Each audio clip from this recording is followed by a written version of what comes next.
Ayan mga buddy. Ano, wow. Yan, ang basa na namin daw eh. Patak naman natin ang dawi. Ayan. Ayan mga buddy. Talagang nakatutok sa akin ang camera ko. Ayan. Wala nga pala akong camera man dyan mga buddy. Meron lang akong lagayan ng camera dyan para wala nang hawak-hawak. Wala nang maghahawak. Kasi dalawa lang kami dito sa aming bangkay. Ayan mga buddy, medyo malayo ang tinakbo nito. O nilangoy. Ang nilangoy nitong isda na to. Muntik na kaming umabot sa abong. Buti lang hindi sumabit sa abong to mga buddy. Ayan, inayos nga ng aking kasama yung lubid at nandito sa Batakan yung lubid. Ayan, hubad-baro pa yung aking kasama dyan dahil katapos lang umulan.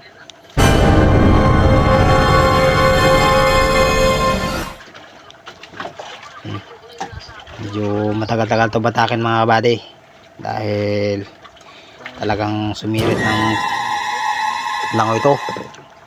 Sumirit ng langoy. Hindi naman takbo mga buddy, baka sabihin nila wala naman pa ang isda, sabi nila tumakbo. Ayan.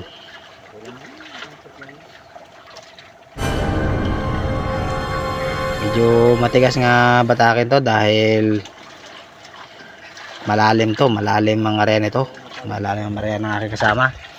Medyo talagang sirit ang takbo. Ay, takbo na naman tayo, langoy pala.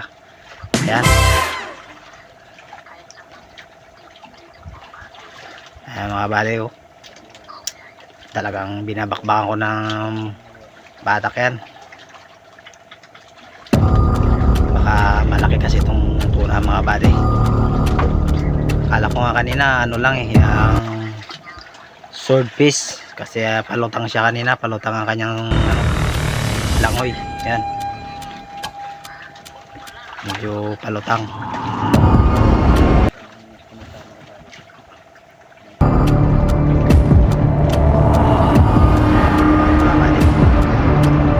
Medyo matagal-tagal pa talaga ito mga buddy. Tis-tis lang tayo para manood. Tis lang tayo manood mga buddy dahil bago pa lang tayong nagkukuha ng video ng ganyan. Isa mga voice over yan mga buddy. Yan nga pala yung bato-bato mga buddy.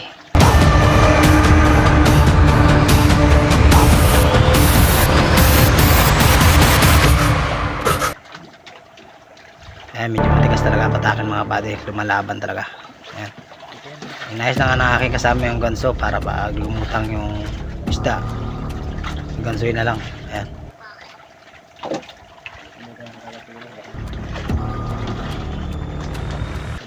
Ayan, medyo malapit na nga yung mga buddy, malapit na yung tinsuran.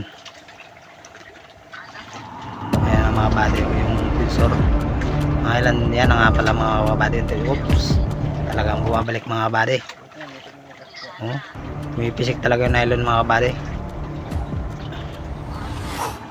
Hindi naman natin pwedeng ilakyan, baka malagot, sayang isda mga buddy. Ayan. Pag nalagot sayang, kaya hindi natin ilalakyan pa. Bigla kasi bumabalik yung isda, biglang bubulosok.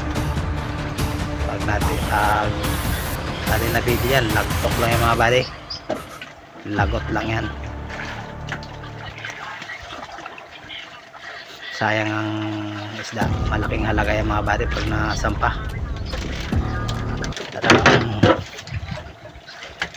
Yan mga buddy.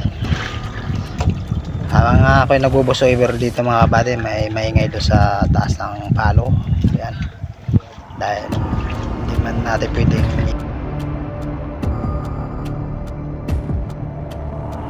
i-voice over natin dali kasi ay malakas ang ingay ang tunog ng makina namin dito.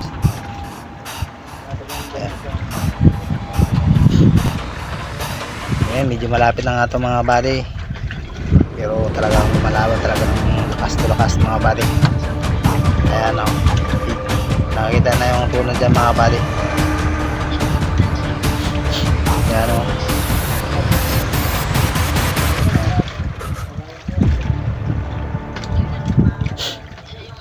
mga buddy oh.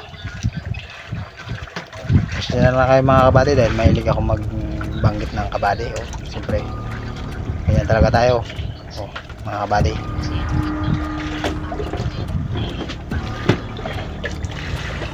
Medyo matagal nga ang patakin itong mga kabady. Talagang tumagal talaga ito ng ilang minuto. Ayan oh, oh talagang bumabalik talaga mga kabady. Pwede lang ito mga kabady, dalawang kamay ang pigil eh, pipigilin ko to kaso ay sayang talaga, sayang isda. So, pino lang ito ang aming ginagamit na nylon, pino lang to eh, 120 lang. Kaya medyo masakit din sa kamay pag wala kang guantes.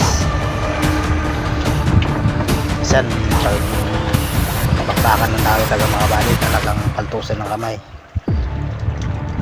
pagbatak ng tuna. Ayan, mas maano pa yan, mas malakas pa sa kalabaw mga kabady ang ganyang isda. Ayan, nalagyan na sa mga nakakasama. Oh, talaga naman mga kabady oh, mga palag talaga oh.